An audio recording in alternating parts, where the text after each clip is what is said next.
السلام عليكم ورحمة الله وبركاته. ازيكم عاملين ايه؟ يا رب تكونوا بخير. النهاردة بقى ميزانية 750 جنيه 10 ايام ان شاء الله بإذن الله، شاملة كل يوم لحوم.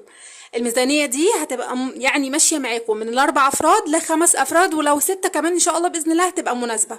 شاملة كل يوم لحوم زي ما قلت لكم، افكار حلوة، وكمان هتشوفوا منيو كامل للعشر ايام متنوع وفي افكار كتير جميلة، وكلها اكلات صيف اقتصادية وسهلة مش هتوقفك كتير في المطبخ، وكمان هتبقى شاملة معاكي اكلات كويسة والولاد كمان هيحبوها. حطوا اللايك وما تنسونيش بالاشتراك في القناة، وصلوني 1000 مشترك او 500 مشترك بسرعة كده، وان شاء الله باذن الله ربنا يكتب لنا الرزق كلنا يا رب، عاجلا غير آجلا. تعالوا نقول بسم الله ونبدأ الميزانية بتاع اول حاجة. انا حطالك عامله لكل، يعني الميزانيه دي شامله كل حاجه، وكمان هنوفر منها 30 جنيه. تعالوا كده نبدا مع بعض باللحوم. هنجيب فرخه في حدود ال 150 جنيه. طبعا كيلو الفراخ معروف يا ب 65 يا ب 70، فالفرخه 2 كيلو هتبقى عامله لك 140 جنيه لو هي ب 70 جنيه، يعني فرخه 150 ب 150 جنيه. دي فرخه محترمه تقعد معاكي وتعملي منها كذا اكله، وهتشوفوا ازاي هنقسمها. تمام. كمان هنجيب ربع كيلو لحمه مفرومه. ربع كيلو لحمه مفرومه ده لحمه مجمده. تمام. عايزه تجيبيها بلدي مفيش مشكله، هتحطي على 60 جنيه ال 30 جنيه الباقيين، وهيبقوا معاكي 90 جنيه هتشتري بيهم احلى ربع كيلو لحمه بلدي زي الفل. كمان هنجيب ربع كيلو بانيه ب 45 جنيه، ودول كده بند اللحوم عاملين 255 جنيه. هيكفوا هتشوفوا هنقسمهم ازاي. طيب نيجي بقى البند الخزين. هنجيب 2 كيلو رز ب 50 جنيه، هنجيب نص كيلو شعريه ب 10 جنيه، هنجيب نص كيلو مكرونه برضو ب 10، اي نوع بقى انت تحبيه، اقلام، سباكيتي صغيره هلاليه اي حاجه. هنجيب ب 25 جنيه توابل بخمسات، 5 فلفل، 5 كمون، 5 ملح، 5 بهارات، 5 توابل، اي بقى نوع انت توابل انت بتحبيها تجيبي كل حاجه ب5 جنيه، ومتاح وكل الناس بيتعاملوا بال5 جنيه عادي مفيش مشكله. كمان هنشتري ب10 جنيه عدس بجبه، وهنشتري ب10 جنيه حمص، وهنشتري كيلو دقيق ب20 جنيه، وهنشتري 5 بيضات ب25 جنيه، وهنشتري ب15 جنيه فول تدميس، وهنشتري ب5 جنيه فول صويا. الحسبة دي كلها عاملة 180 جنيه. تمام. هقول لكم على المشتريات وبعدين هندخل على التقسيمة والمنيو. كمان هنيجي البند الخضار. انا حاطه لك 150 جنيه، اظن 150 جنيه ل 10 ايام حلوين جدا. بال 150 جنيه هتنزلي تشتري لك 3 4 كيلو بطاطس، الكيلو ب 10 جنيه. هتشتري لك حوالي 5 كيلو طماطم، الكيلو ب 5 جنيه. لو حسبتيهم هتلاقي الموضوع ايه، حوالي 60 70 جنيه. تمام. وتشتري لك 2 كيلو بصل وشويه بقى نوع اي شويه خضار انت بتحبيهم، هتجيبي مثلا كيلو. الخضار دلوقتي رخيص وحلو، تقدري ب 150 جنيه تملي بيتك 10 ايام مرتاح. تمام. نيجي للبند المنظفات. المنظفات 50 جنيه. هتشتري سايب، عايزه تشتري سايب كان بها، مش عايزه تشتري سايب اشتري ب50 جنيه على حسب استخدامك. شوفي انت بتستخدمي ايه. انا عن نفسي اللي ب50 جنيه دول يكفوني شهر كامل او 20 يوم. ليه؟ لان انا بشتري السايب، ودي حاجه من ضمن الافكار الموفره جدا ان انت تشتري كل منظفاتك سايبه. يعني انا عندي الكيلو من الصابون السائل ب5 جنيه وب6 جنيه. تمام. فحضرتك تقدري تشتري 2 كيلو هيقعدوا معاكي ال10 ايام كويسين. ده الصابون السائل اللي بنغسل بيه المواعين. كمان برضو ممكن تشتري 2 كيلو عجينه، العجينه البيضه دي اللي هي بنغسل بيها الهدوم البيضه وبنغسل بيها كل حاجه، ودي برضو الكيلو منها ب5 جنيه. يعني انتوا دخلتوا لكم في 20 جنيه في 4 كيلو. فتخيلي بقى لو اشتريتي لك مثلا ب5 جنيه داوني، ب5 جنيه كلور، 5 جنيه برسيل جل، الحاجات دي كلها برضو بتتباع بخمسات، واشتريها من عند حد يكون بتاع منظفات نظيف، وان شاء الله باذن الله يعني هينفعك قوي. انصحك وبشده ان انت تشتري اي نوع منظفات سايب بدل الغالي بتاع الشركات ده. تمام. يبقى الخضار 150 والمنظفات 50 جنيه. لو انتوا معايا لحد هنا حطوا اللايك، ولو لسه ما اشتركتيش في القناه يلا اشتركي في فرحين واكتبي لي كومنت حلو، صلوا على النبي كتير في الكومنتات. نيجي بقى لبند الفطار. بند الفطار انا حاطه لك هنا ب 15 جنيه فول، اللي هو فول تدميس هندمسه، وهنجيب كيلو لبن نصين، يعني ب 35 جنيه النص والنص. تمام. وهنشتري نص كيلو جبنه قريش او ب 50 جنيه جبنه قريش زي ما يطلعوا معاكي بقى، هيطلعوا اكتر من النص كيلو بشويه. خلاص كده يبقى معانا بند الفطار لبن وجبنه، ومعايا 5 بيضات، ومعايا ب 15 جنيه فول. هنعمل ايه بقى؟ تمام. الحسبه بتاعتنا دي كلها 720 جنيه. هيبقى باقي معايا 30 جنيه. لو انتي بتستخدمي زيت هجيب بيهم زيت هيقعدوا معاكي ال10 ايام. الزيت ب 30 جنيه، يعني تقريبا كيلو الا ربع او نص كيلو وزياده شويه. خلاص ما بتستخدميش ممكن تزودي ال 30 جنيه دول على اي بند انت حابه تزوديه او تقلليه. تمام. وطبعا دي كده افكار موفره، انت تقدري بقى تجيبي الحاجه المناسبه ليكي اللي ولادك بيحبوها.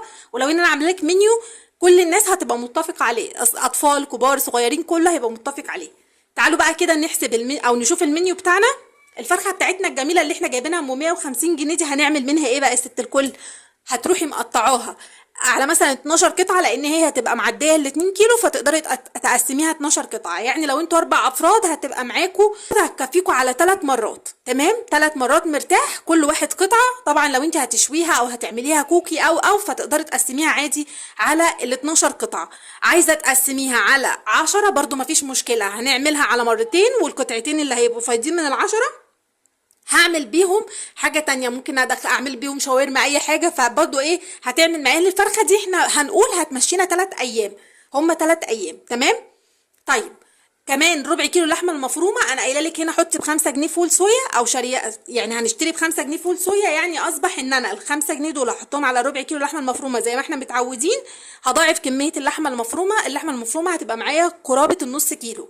تمام، لان فول الصويا بيزود كمية اللحمة، هيخليها بدل الربع نص. تمام. ولسه طبعا هنضيف بصل وهنضيف توابل وحاجات، هيبقى معانا بسم الله ما شاء الله نص كيلو مرتاح. خلاص. والربع كيلو البانيه هنقطعه ستريبسات، ده لو تحبي. مش حابه هتجيبي الربع كيلو هيطلعوا معاكي 5 قطع. لو انا فردت القطعه وقسمتها على نصين هيبقى معاكي 10 قطع، يعني يكفوكي يومين. ولو ستريبسات هيبقوا اوفر من كده بكتير، لان القطعه ممكن تقسميها على 5 أو 6 شرايح بالطول، فبرضه هتبقى معاكي اوفر بكتير. تعالوا بقى نشوف المنيو بتاعنا. هنعمل اول يوم فراخ كنتاكي زائد الرز مبهر زائد البطاطس، وطبعا الخضار هيبقى شامل فيه بطاطس. تمام. تاني يوم هنعمل برجر وبطاطس. برجر اللحمه المفرومه دي هنطلع منها اكلتين. اول يوم هنعمل برجر، وتاني يوم هنشوفوا الاكله اللي بعد كده. تمام. نيجي بقى للمنيو اليوم اللي بعد كده. هنعمل مكرونه، النص كيلو المكرونه اللي احنا شاريينه ده هنعمل مكرونه زائد استريبس. هناخد نص البانيه وهنعمله قطع استريبس. اليوم اللي بعد كده هناكل كشري مصري. هنعمل الكشري، واظن احنا هنا حاطين العدس والحمص ومعانا المكرونه والشعريه والرز، يعني عندنا كل محتويات الكشري. نيجي بقى لليوم اللي بعد كده هنعمل كريب وبطاطس. وانا حاطالك هنا بند الدقيق اهو، فين اهو، ب20 جنيه هناخد نص كيلو نعمله. لو احنا اسره 5 افراد هنغرق الدنيا كريب. تقدري بقى تحشيه بطاطس، او تقدري تعملي منه تعمليه بالستريبس، او تقدري تاخدي حته فرخه كده وتعمليها زي اللي هي الشاورما، وتحشي الكريب بتاعك مع كاتشب ومايونيز، واحلى اكله الولاد كلهم بيحبوها. واعملي جنبها شويه بطاطس محمره. تمام. نيجي لليوم اللي بعد كده هنعمل بنص كيلو الدقيق التاني هنعمل صينيتين بيتزا محترمين، وهنعمل شويه بطاطس، وهنعمل جنبهم باقي البانيه اللي هو الستريبس. تمام كده. هنيجي لليوم اللي بعد كده هنعمل شويه خضار، اي نوع خضار بقى. انا محدالك هنا الخضار اللي انت بتحبيها تيجي. عايزه تجيبي باميه ربع كيلو او نص كيلو ماشي، عايزه تعملي صينيه بطاطس ماشي، عايزه تجيبي مسقعه وتعمليها جنب شويه الرز وتعملي جنبها فراخ برضو ماشي، مفيش مشكله. المهم ان ايه، اي نوع خضار انت بتحبيه هتعمليه اليوم ده، وتعملي جنبه رز بشعريه عادي، وتعملي جنبه الجزء التاني من الفراخ، لان انا اليوم ده هعمل نص فرخه، واليوم ده هعمل النص الفرخه التاني. خلاص. نيجي لليوم اللي بعد كده هناكل بواقي الاكل، لان اكيد هيبقى فايض مني بواقي اكل، هاكل البواقي. واليوم ده لازم يكون يوم مهم ومقدس معاكي في كل ميزانيه، سواء كانت اسبوعيه او شهريه او يوميه. لازم في يوم كده انا ما اصرفش فيه اي حاجه واكل البواقي الموجوده عندي. طب يا نوني انا ما عنديش بواقي اكل، اكل اي حاجه ان شاء الله يا رب. اعمل شويه بطاطس وشويه فول، واكل فول وبطاطس محمره والف هنا وشفا. او عندي حته جبنه قديمه في التلاجة اروح عامله عليها طماطميتين حلوين ومحمره جنبها شويه بطاطس، او سلقه جنبها شويه بطاطس، واكل والف هنا وشفا. اليوم ده تمشيه من غير ما تشتري اي حاجه، هو ده المهم. نيجي لليوم اللي بعد كده هعمل حواوشي بنص اللحمه المفرومه التاني. تمام، لان نص عملته برجر ونص التاني عملته حواوشي. اظن ده منيو كل الناس مش هتختلف عليه. الولاد هيحبوا الاكل كله، اكل يعتبر مطاعم. الولاد كلها هتحبه، وفي نفس الوقت خفيف عليكي، مش هتقفي كتير في المطبخ، مش هيكلفك، اكلات كلها موفره، وتقدري تزودي كميتها بحاجات تانية. تمام كده. يا رب تكونوا استفدتوا من الفيديو ده. ولو حابين اي ميزانيات تاني باي مبلغ، سواء كانت يوميه او اسبوعيه او شهريه، اكتبوا لي في الكومنتات وانا هعملها لكم ان شاء الله باذن الله. وطبعا المنيو ده حضرتك تقدري تزودي حاجه او تنقصيها او تغيريها على حسب اللي انتوا بتحبوه.